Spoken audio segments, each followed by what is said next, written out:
Yeah. Okay, we're good. So let's keep going. Let's keep going. The sick and shut in are not going to win today. The shenanigans are not going to win today. No, they are not. No, they're not. Down, Satan. So go ahead and pick up where you left off as best you can. What were you saying, Tony? Tony was saying something. Say it again. I just said down, Satan, not today. Yeah. Okay, go ahead, my friend. Go ahead. What was the last thing I was saying? I don't want to repeat myself for y'all. What was the last thing I was talking about? Who could remember? I mean, really. You were talking about the importance of being Black and being in that space in terms of sci-fi. Oh, okay. So we were talking about the Octavia Butler. We were talking about the Octavia Butler thing, and you had asked me about how I got to where I got to career-wise and what I was doing. And I think I was talking about too, doing commercials and different things that the different parts of how I do storytelling allow me to thrive when other parts are slow. So I originally started out, as a theater major at Spelman with Gloria, and the head of our department was special. And so there were a lot of interesting challenges with that. So I took acting, but I also took theater administration and learned a lot about producing that way, learning about budgets and all that kind of stuff just as a part of the program. And then I went to grad school for acting. But the thing is, in all that time after I graduated, it's you're still trying to break in, you're auditioning, you're doing all that stuff. So I started doing more things where I was sometimes producing. Stories come to me. Sorry, y'all, about the sirens. Hold on a second. There's one more pass.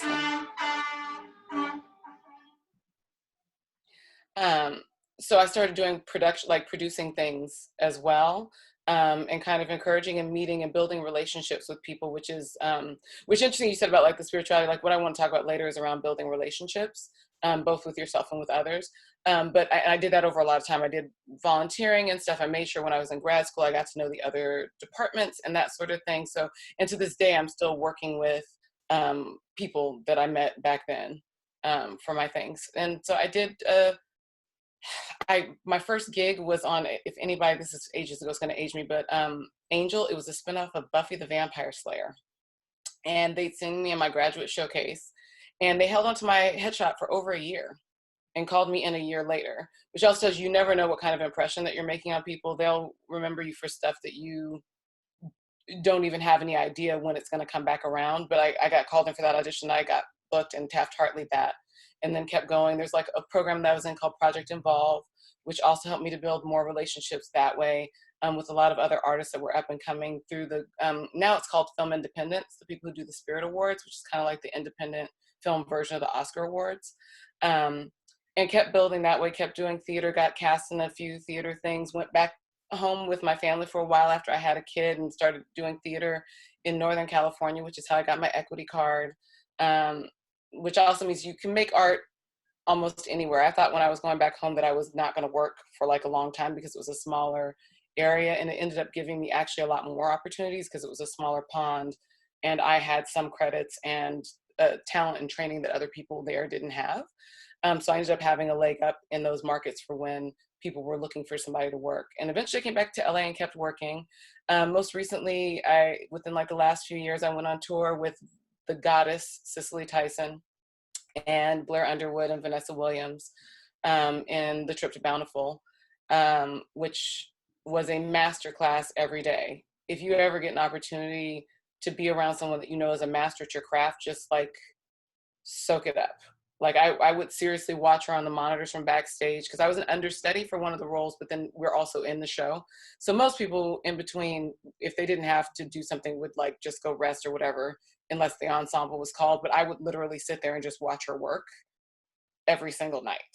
Wow. And her brilliance and specificity as a creator and stuff that just would never have occurred to me, and how she took whatever it was that she walked into the space with that day and used it. So like, she didn't like try and cover it. She didn't try and copy. She didn't try and do that. She hit her bits and she hit her things. But it's like one day it might be a little saucier than the next. One day it might be a little calmer. One day she might be carrying a little bit more tiredness into the character. Like all those things that come out of you. How many people get, well, of those that have their video on, raise your hand if you're also a performer, or is it, or most of you guys behind the camera? Performer. Okay, awesome. So 2 of you guys? Both. Yeah, both. Okay. Behind the camera. I try to go more for like a hosting approach or something like that. Okay, so you like in front of the camera too. Okay, so it's a mix of folks. So this kind of stuff helps, I guess, whether you're helping somebody else realize their character or not, but know that like we as actors, our body, our minds, our spirits, our emotional body is our instrument. Our voice is our instrument. So whatever we're bringing into the space with us, if we've had a rough day, you can't always just let it all go. Like you may want to focus on the work, but there's sometimes that's literally not possible, but you still have to show up and do the job. And the way that you can do that best and most authentically is to like flow it into the work, which like when I got to do the show a couple times with Miss Tyson playing the lead opposite her. And her version of the character with me was much more spicy and saucy and kind of like, than it was when she was with Vanessa. Both performances, you could tell the energy completely shifted in the dynamic between my Jessie May and her Carrie and Vanessa's, right? So the energy that you bring into the space and the energy that other people bring into it create a cocktail of an experience. That's the reason why you'll never, like for live theater especially, you'll never get the same performance twice. Like there's an electricity in the room and a chemistry around the way people connect. It's also part of why casting your own projects and like trusting your gut on it is super important, because it's the cocktail you're mixing for whatever project and whatever story that you're trying to tell. So I did that, and that was, you know, a wonderful opportunity. I toured with that show. I've been working in television doing guest stars on stuff for a while. So like I've been incredibly blessed to work in Shondaland on most of the shows that she's had on the air. You know, like at one time it was like I'd been on Scandal, Grey's, and How to Get Away with Murder, all three of them, and they were like the main ones that she had running at the time. And really enjoyed that. Also like CBS procedurals, which some people I think like poo-poo on some of those kind of shows, but one, they're our bread and butter. If you're doing it as an actor, like I will be getting residuals from those shows. I'm still getting residuals from Angel. I shot that in 2001. I still get checks. I still get checks to this day. I still get checks.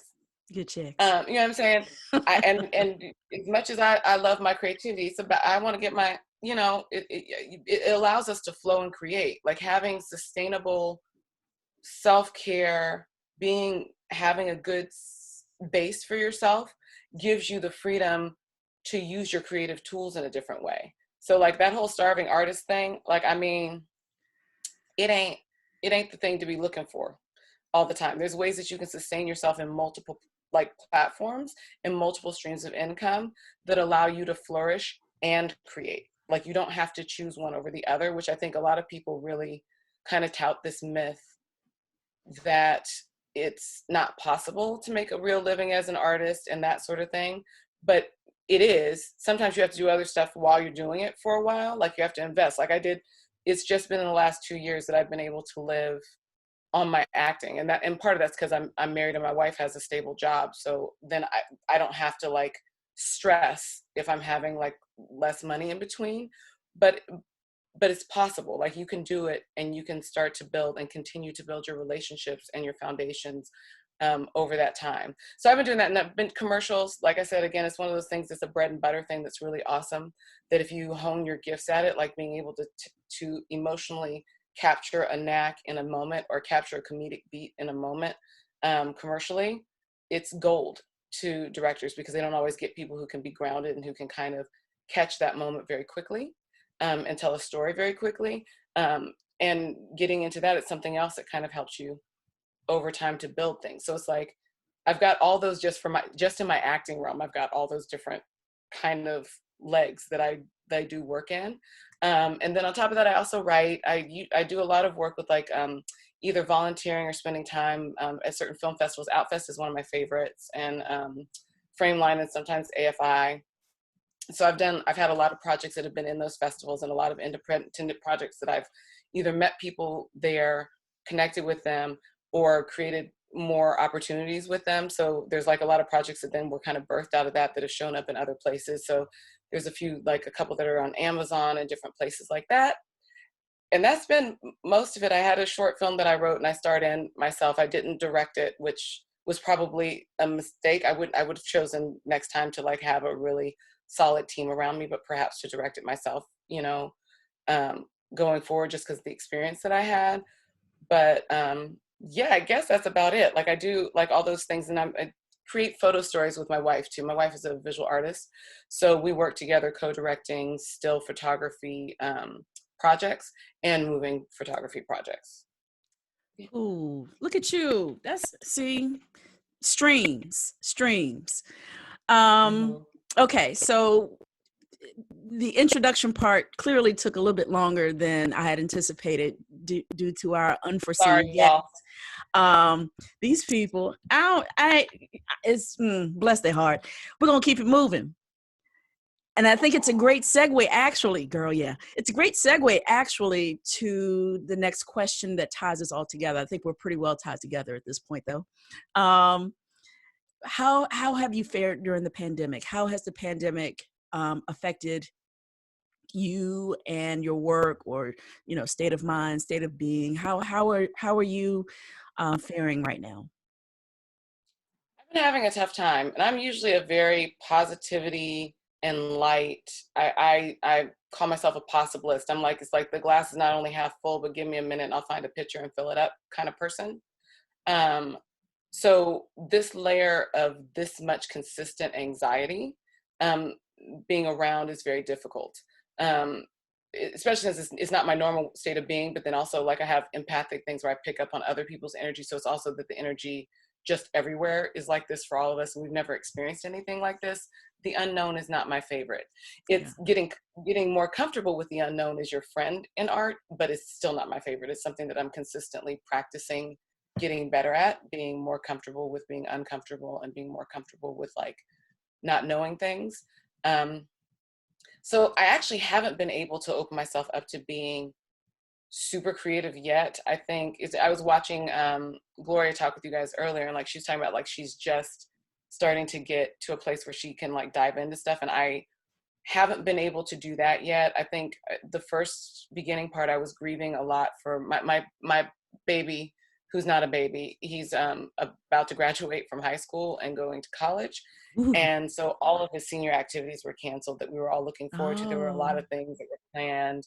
He's heartbroken. He can't see his friends, like all those things. So a part of that for me was like grieving for my baby and being worried about my baby that didn't even have anything to do with my own part of that journey. It's that my child is losing so many things that is kind of like, it's when you're going, you guys all know, I don't know what year you guys are in, but I know that like that journey from high school to college is always a major transition. It's like it's a birthing process into a different part of your life.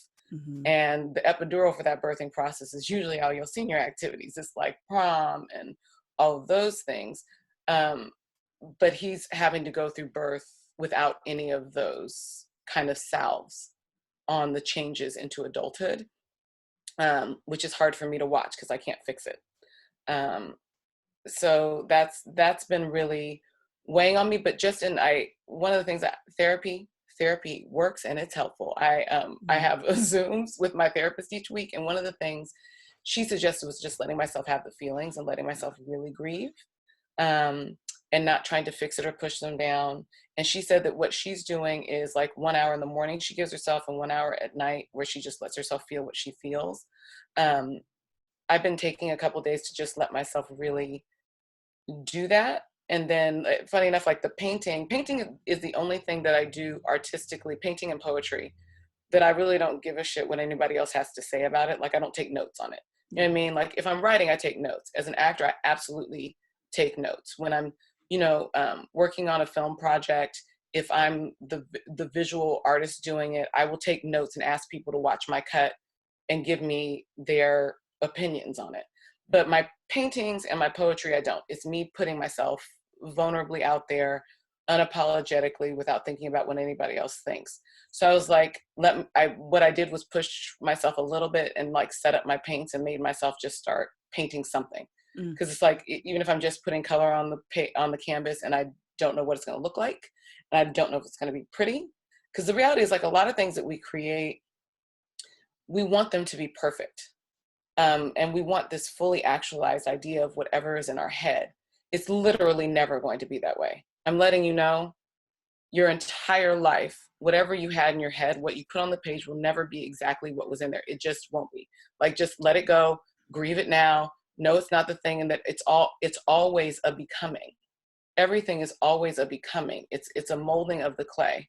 And there has to be a point where you just decide you're going to stop molding the clay, but like, it's a molding of the clay. And I just let myself do that so that I could at least get something creative out, so that I woke up those parts of myself. Mm-hmm. The entire industry is completely dried up here.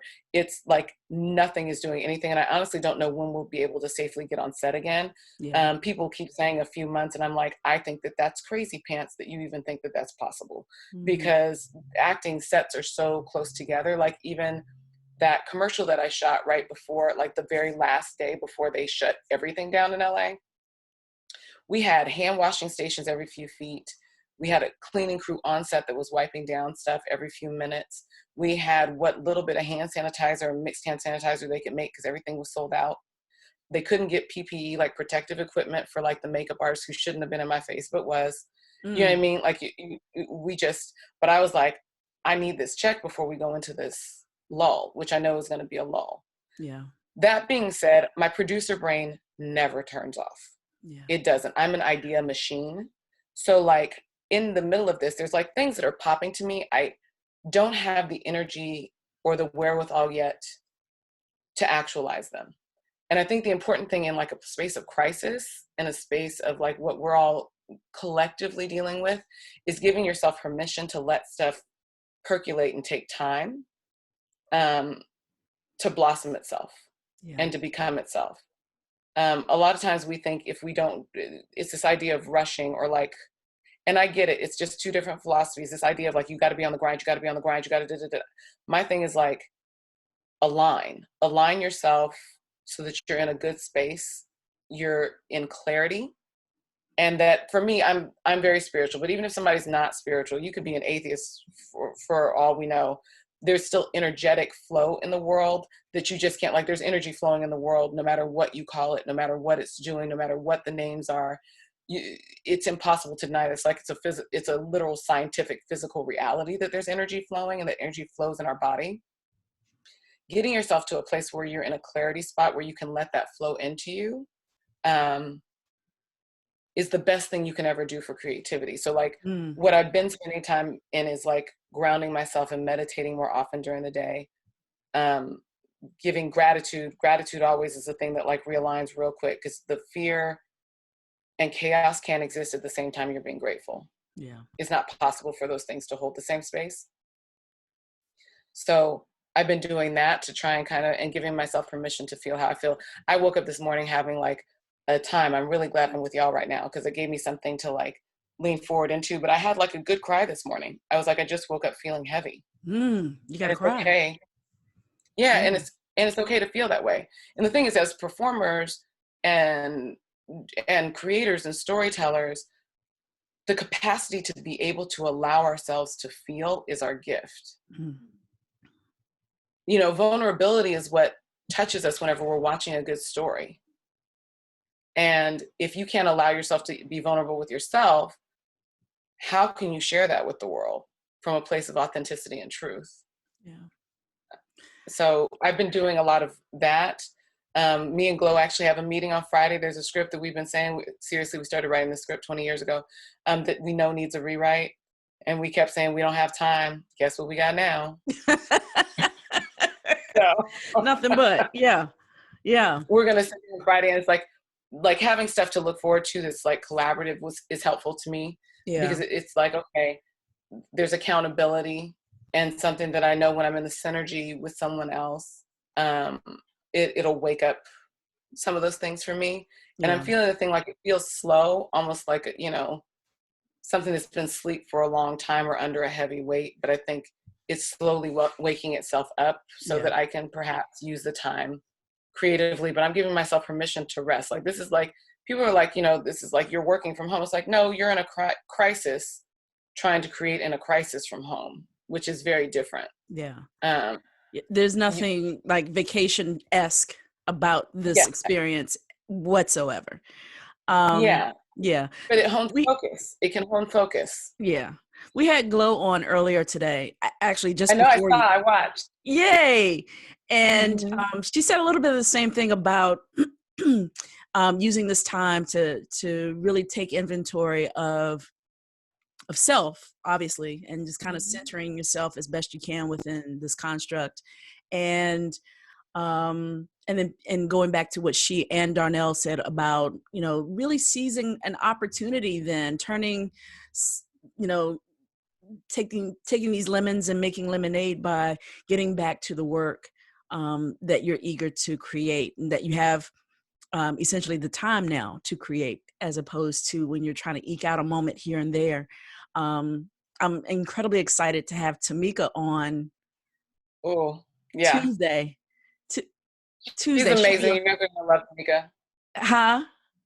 Oh, yeah. I was telling them that she's amazing. They're going to love her. Yeah. And just as you and Glow work well together as a writing team, Tamika is my writing partner. And, I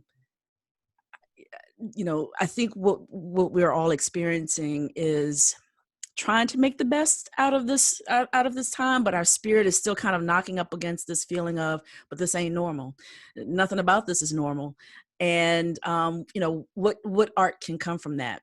All right, I'm going to mute the mics, and I'm going to turn it over to you.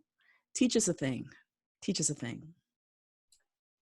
So what I want to talk to you guys about today is building relationships. And that includes, the first relationship is with yourself.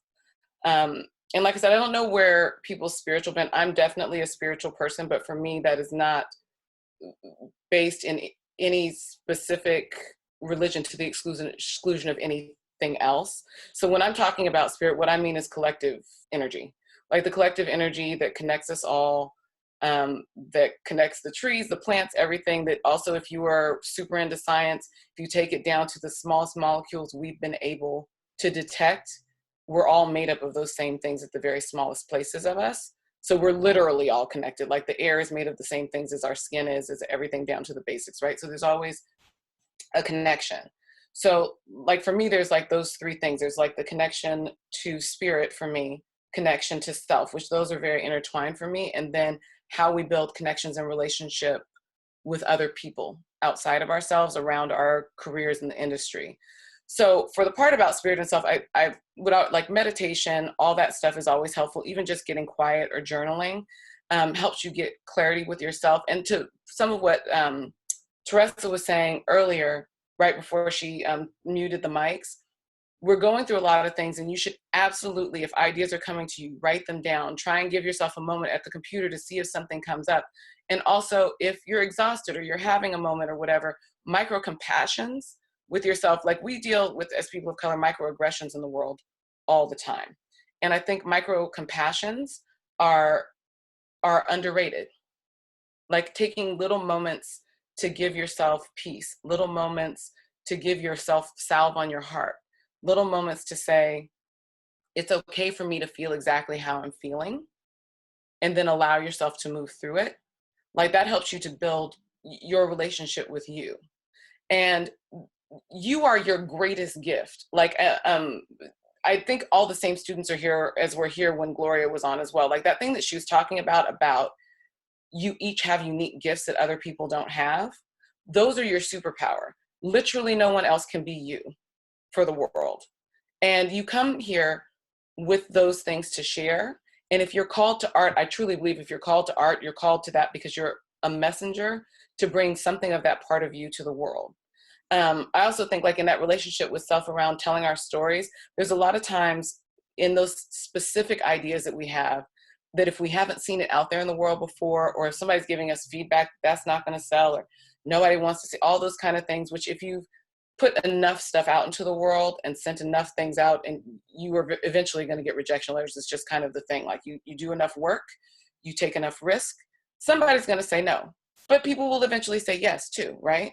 So your gift is finding that lane that resonates with you, and then that audience will find your things as well. There's literally an audience for everything, for everything. Sometimes it's terrifying, but seriously, there really is. Any idea that you're drawn to tell a story about, there is somebody out there who wants to see that story. There's an audience for it. Now, it may not be a big blockbuster tentpole movie audience. It may be something more intimate, or it may be a big tentpole audience thing that people aren't sure is going to be a tentpole audience thing yet, but you can find your way to that. But like building that relationship with self so that you're clear on those gifts for yourself, and then let yourself own them as something that's like a crown. And to be honest, some of the times, even things that we consider our flaws are our gifts, like things that we would write down. And I would encourage you, like Gloria said, to like go and think about like that gift thing too, right? I would also like things that you look down on yourself about or beat up on yourself about, look at that, but then look at how they actually serve you sometimes too. You know what I mean? Like there's some people that may say they don't like that they're so quiet, that they're nervous to speak in a room, but that also makes them a really good listener.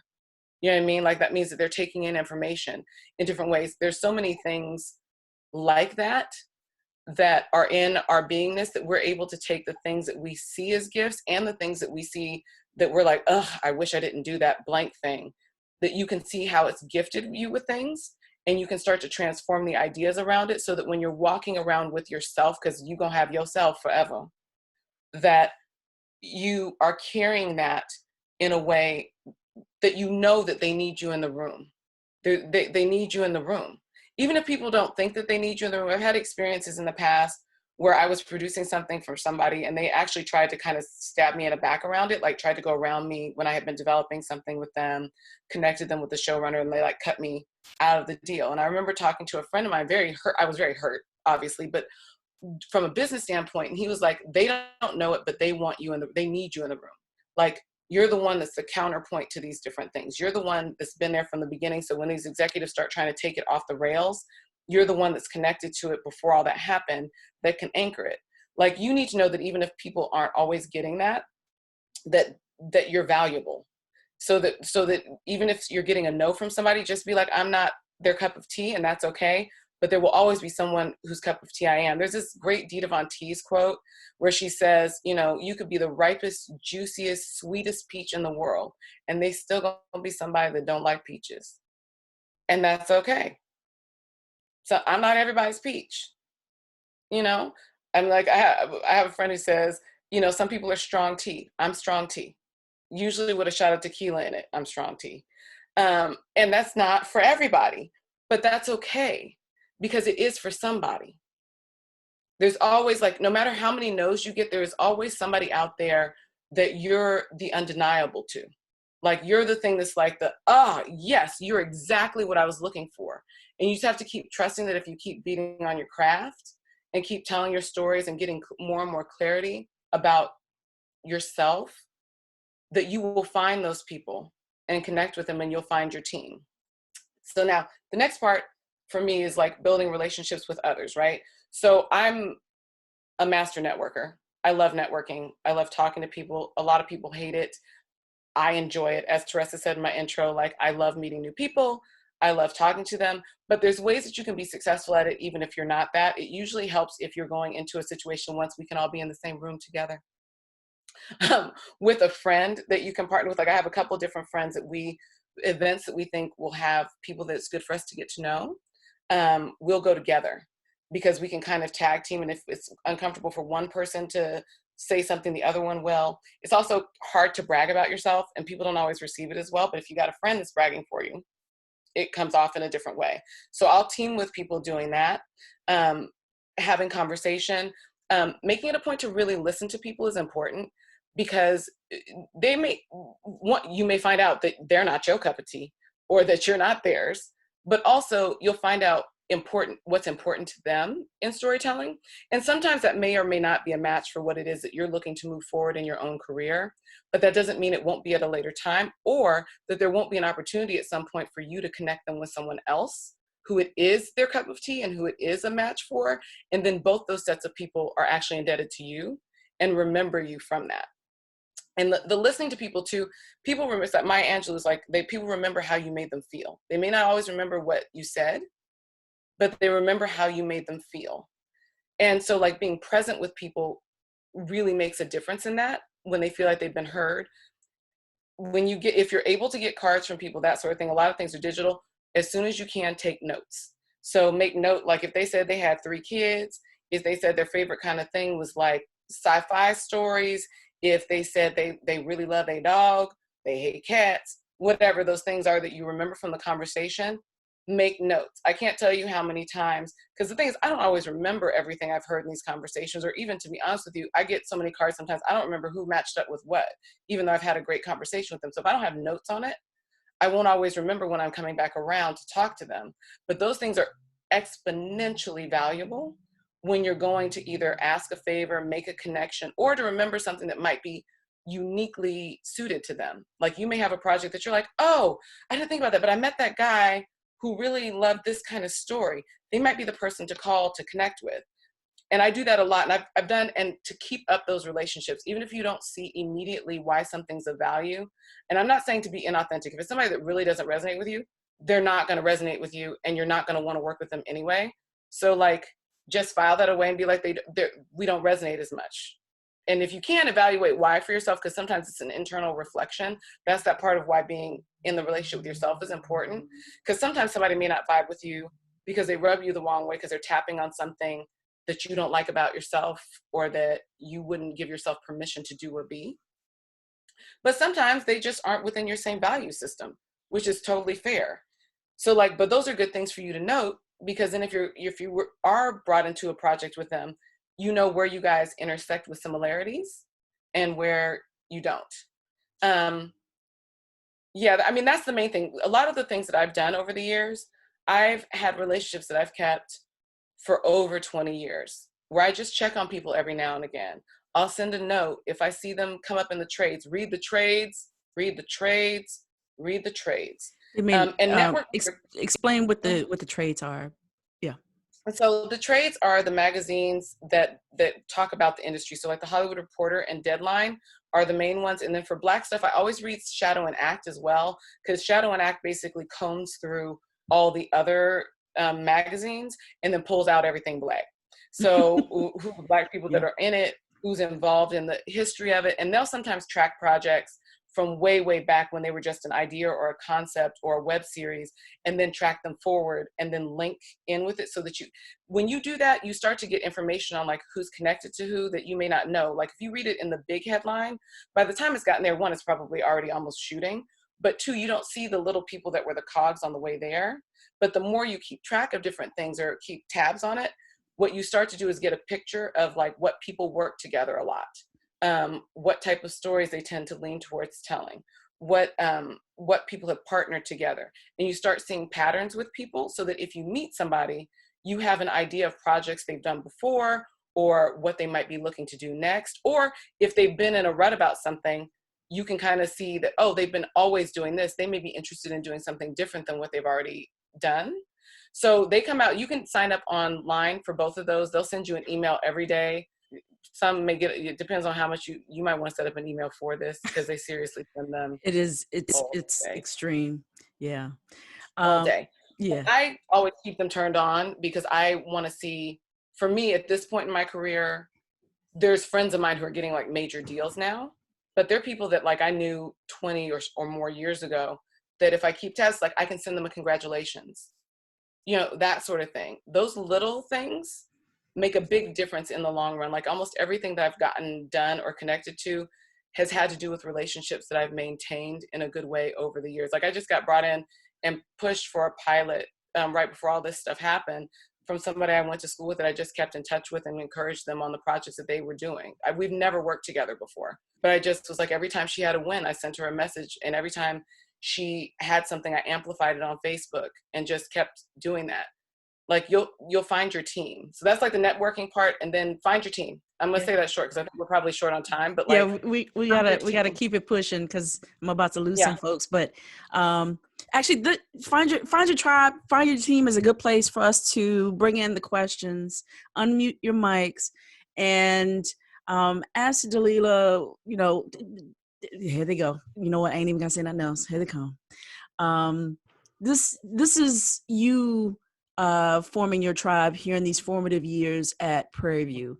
A lot of the people that, and we talked about this a little bit before during Darnell's talk, where and if there's some of you who've been so far who have attended all the talks in the series, and there is one thread that every single person has touched upon, Darnell, Tiffany, Red, Glow, and now Dalila, is you do have to network. You are not going to build much of anything in a cave operating by yourself. Solitude is great, you know, for just kind of resetting the button, but you've got to get out and network and meet people and not be afraid to, you know, look silly a little bit sometimes, letting people know who you are and what you do. Who has a question for Dalila? DAs. Jawan. Hey. All right, let's start with T. Hayes. We'll go with T. Hayes first, and then Jawan, and then I heard another couple of people say they had a question. Mariah. Okay. Actually, you know what? No, time out. I have to stop. I have to start with Justice first, because Justice, he did something I didn't even know you could do, which was put the little hand up to, like, you had to raise your hand. Justice did that back when Dalila was introducing herself. So allow me to go back and get Justice first, and then we'll go Justice, T. Hayes, Jawan, and go from there. Okay, sorry for skipping everybody.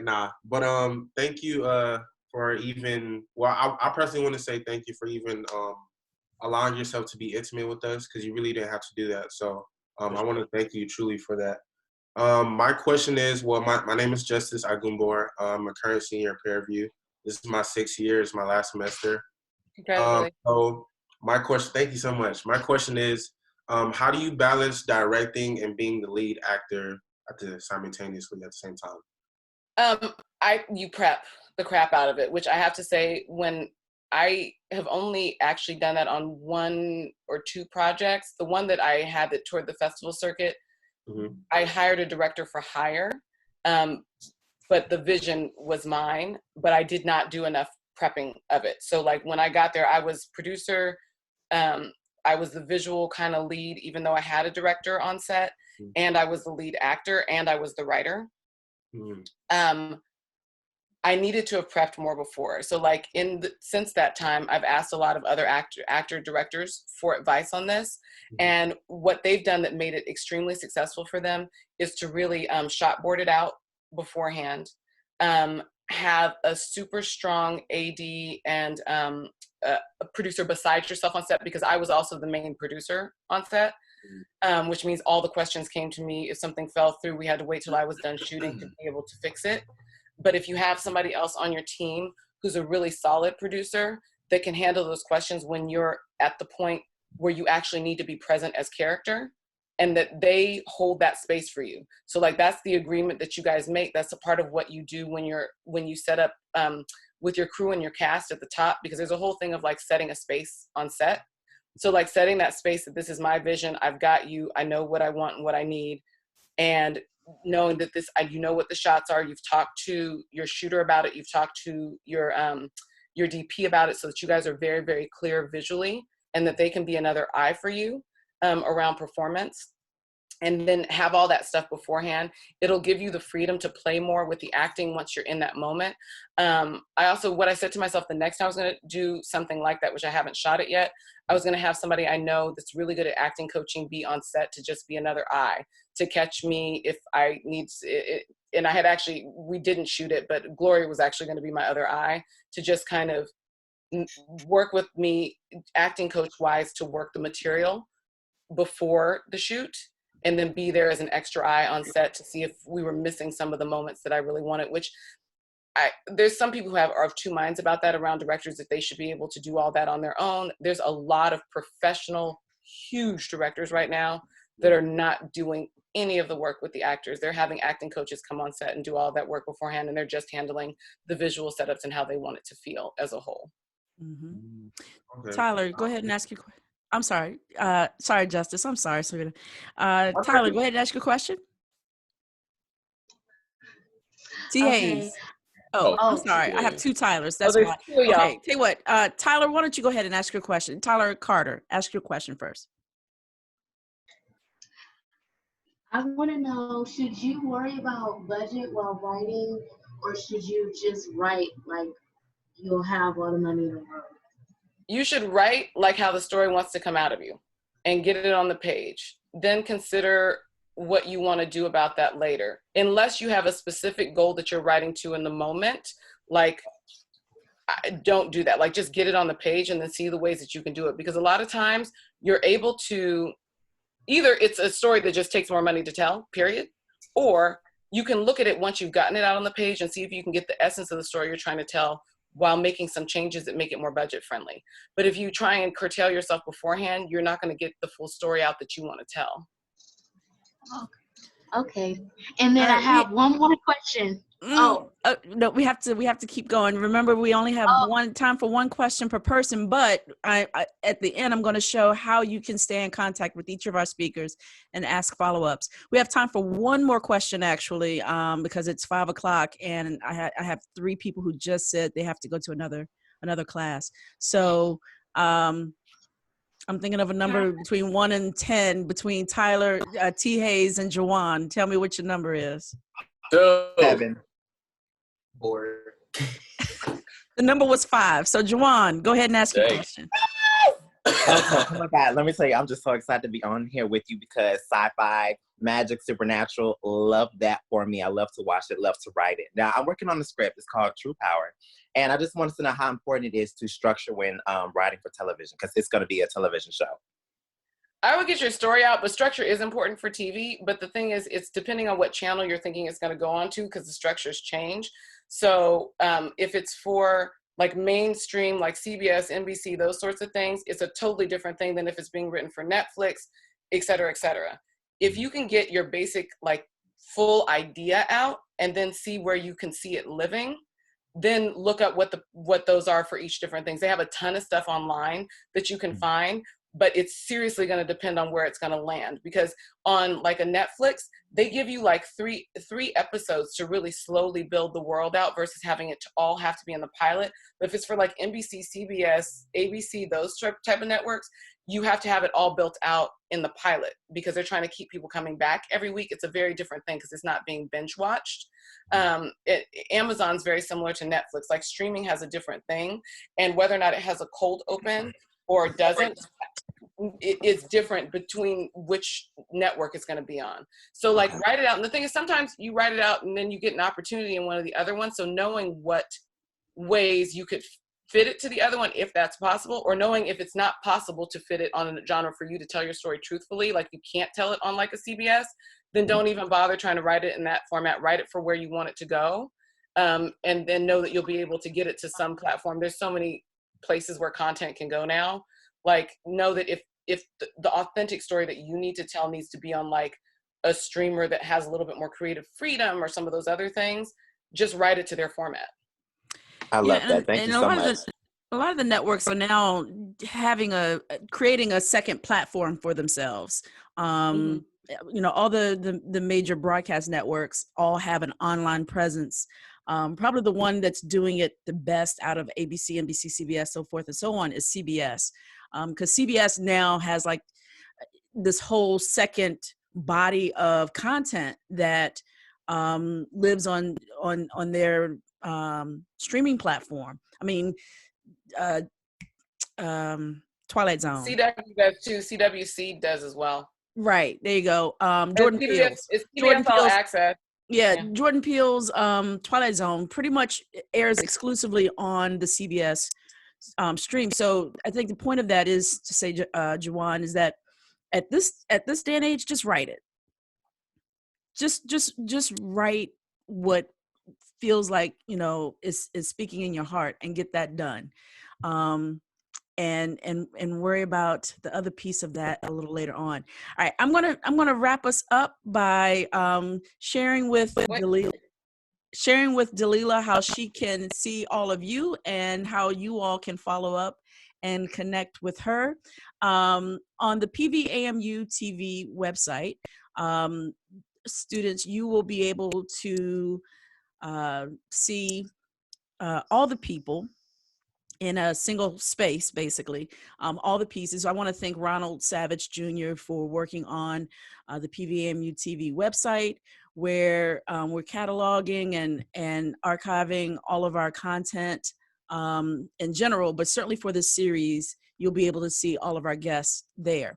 And then what the students in the various classes are doing, they're writing these micro reviews, these 500-word reviews, depending on whose class. For instance, this particular talk is in the 330 class. And so the students in that class are writing these micro reviews, and the speakers will be able to click on their respective picture and their page will come up and you'll be able to see what the students think of the presentation and start to forge a relationship. A way for you to see how you did and a way for the students to connect directly with you. The students also have, so, you know, the regular question that keeps coming up, can I shoot my shot? Can I pitch my thing? Can I say a thing? And unfortunately, because this construct is kind of tight, we've created this page that allows the students to have a photo and a clickable link wherever their content or their best shot is housed. I'm pushing them to use LinkedIn more so than some of the other platforms because LinkedIn at least is a trusted site. You know, no one has to guess or worry about viruses or anything. Not to say that my students will put viruses on anything, but you just never know with the internet sometimes. And so the links are trusted. Some of them are using LinkedIn, some are using their own websites, but all of them are really presenting themselves. And we would invite you to see the work that they're doing, see who they are. And if there's, you know, someone that sparks your interest, you know, in terms of as a mentee of some sort, you know, that's a way to kind of peep out who they are and what they're doing. Tyler Hayes is waving in your direction, fairly certain that's what he's looking for. Tyler,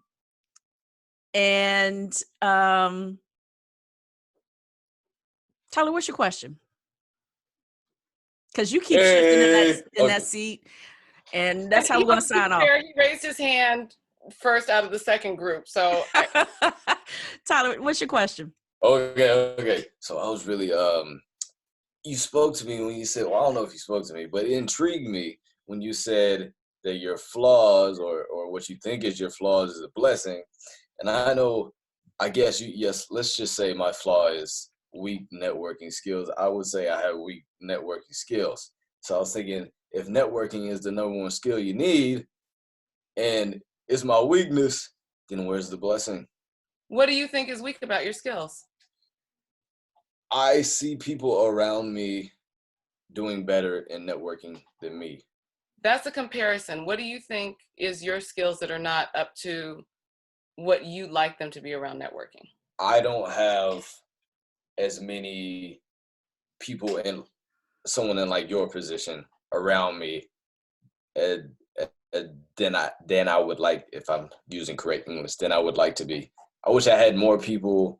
I have maybe 2, 3, 4, maybe people like you around me, and I wish I had other people, you know, people in power that I could do things for them, they do things for me. But that's not a flaw of yours, love. That's not like the whole point is that you're building connections and skills over time. It's not having all of that in your fingertips when you get here. When I came to LA, I didn't know almost anybody. You know what I mean? Like I had blessedly, actually, my friends that I went to college with, like exactly what you guys are doing right now, were my saving grace, and they are my best friends to this day. And they're the ones that connected me with people because we all were very different kinds of people.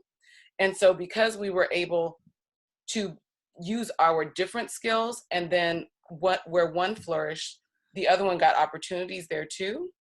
I had a friend, my friend Siamata kind of just knows a lot of different people. And then I knew people in another section, like how I got Gloria connected with that film that she ended up doing. It's because I was in a group called Power Up that Gloria would have never joined. Like, it's not her thing. Like, she doesn't like doing that kind of networking. She doesn't like doing that kind of thing. She hates like that type of thing that I was in, that specific kind of workshop. But because I was in the workshop, she got an opportunity. Now, she got that opportunity, and then the people that she met through that opportunity, I got connections to all those people. And I have, like, my other friend, Sean, has connections in a totally different realm, and his wife is a musician, which I'm not in the music world at all. But now I have a whole bunch of connections in the music world. So it's not always about, like, knowing everybody for yourself. It's actually, one, staying in connection with the people that you really vibe with while you're in college, because right now all of you guys are in the same place trying to build. If you all keep holding each other up and keep holding space for each other and keep like supporting each other in each other's projects and being cheerleaders for each other, and when one person has a win, yay the win, and if you're having a disappointment, be like, it's help them move through that disappointment. You build a coalition of people that are going with you, so that even if you only meet 2 or 3 people, which it won't stay that way, you will keep meeting people. So will everybody else. You guys all have a whole network that you're then connected with. You don't have a flaw in networking. You just haven't had enough time. Like, if you've met those 4 people that you got, you met them somehow. You got to know them somehow. Like, that's like, it's about having good craft and good talent and good like work to share. I also think kindness is important, although that's not, you see there's people in the world that aren't kind. I think it's important though, because I think no matter whether or not you're on your way up or on your way down, you never know where you're going to end up at. And if you're kind to everybody, you literally don't know if the person that was shining your shoes the other day is going to be an executive the next day or something. And I've had that happen with friends literally, where like they were a casting director for something, but they were also a bartender, and somebody treated them like crap. And it was the actress that was coming into the office the next day and treated actually not only her like crap, treated everybody there like crap, like horribly. So by the time they got to the end of it, my friend walked up to her, she just let her keep going. And when she's like, "You're coming in to read for blah, blah, blah tomorrow, right?" And the girl changed her whole tune and all that. She's like, "I'll see you in the morning." You know what I mean? So it's like, it's not even just, it's like walking around with kindness and authenticity in the world, period, is important, I think, because it helps you to build relationships, and you never know where that's going to flourish into something. But it doesn't sound like you're bad at it, actually, at all. It doesn't sound like it's a flaw. It sounds like it sounds like actually what the flaw is the comparing yourself to other people, and that it's not serving you. But even that thing sometimes helps us strive and reach for more things when we do that. But give yourself a break. Like, we all walk through the world differently, and that's our gift. It's literally our gift. That you're not like them and that you're not getting there the same way means that you're going to connect with people that they wouldn't connect with, and they're going to connect with people that you didn't connect with. And if you guys work together, that means everybody gets everybody. I think that's a great place to put a pin in it for right now. I like that. Yeah, I think so. Keep doing the work that y'all are doing. Keep doing the work that you're doing, because we talked about it before. There are people Spike Lee is still working with, that he met when he was at Morehouse, or even at at NYU, or even at Morehouse. Ava DuVernay, when she was starting her career as a publicist, well before her days as a director, she forged a lot of relationships that may not have made itself clear of why it would be important later. But when you walk with genuine kindness, and when you walk with genuine sincerity, regardless of what a person can do for you today or tomorrow, it will come back for you. It will come right back around. You will be remembered as a genuine person who had, a strong work ethic, amazing skills at whatever it is that you choose to do. The networking sometimes take care of itself when you are genuinely a good person on planet Earth. Sometimes the networking will take care of itself. I'm gonna come back to the damaged people who intervened on our call earlier. They're the ones who have networking as a flaw, not you. The ones who tried to dampen our day with shenanigans and nonsense. I won't even call it hate, because hate takes a type of savvy to be painful, and that was just laughable. They do that because they don't have the skill set or the ability to walk into a room and say hello. You do. You're not going to have a problem. So here today, we're going to leave this call and this conversation with my dear friend Dalila Ali Rajah with kindness and goodness. And we're going to continue to grow. We're going to grow, and we're going to build the careers and the lives that we want, being genuinely good people. Yeah. I love you, my friend. Thank you so much for your time today. Thank you. It was so I'll holler lovely at you after to talk this to is you. over. I might do another call, because Red is on here, and I know Glow was in and out earlier. I think I need some wine I would love that. with the They're three gonna of pour me you. some tequila. And yeah, I think that's called for. All right, y'all. I love y'all. I'll talk to you later. All right. Bye, y'all. Bye. Bye-bye.